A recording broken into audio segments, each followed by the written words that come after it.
Yeah. How does it go? Act 1, scene 1, take 4.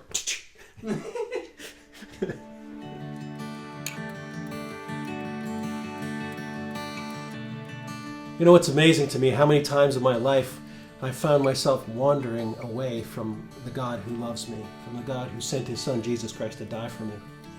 And the truth is, when we wander away from God, whether you've ever accepted Jesus or not, you need to understand that God never stops loving us, that God is always interested in our return. He wants us to come back, like the story of the prodigal son says.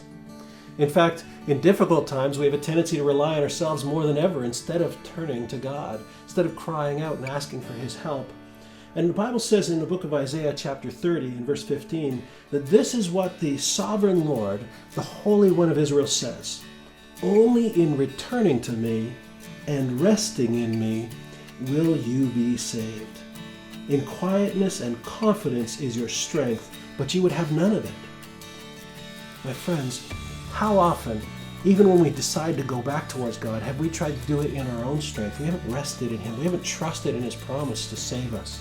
We haven't trusted in his promise to help us in the midst of difficult times. We haven't trusted that no matter how far we've strayed, our Father always wants us to come home again.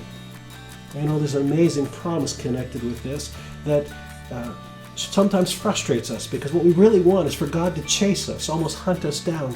But God is a loving Father who gives us our freedom. And so Isaiah goes on to say this: "The Lord must wait for you to come to him, so he can show you his love and compassion. For the Lord is a faithful God. Blessed are those who wait for his help." My friends, our job is to return.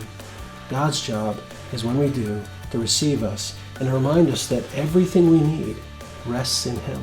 That's why we're called to rest in him, because he can do all that we need. He can do more than we can ask or imagine. He can forgive your sins. He can set you free from any bondage, and he can restore you. He can even restore broken relationships if we'll turn to him, if we'll return to him and rest in him. My friends, let me encourage you in these days. What a great opportunity we have to think about, who would God have us be restored to?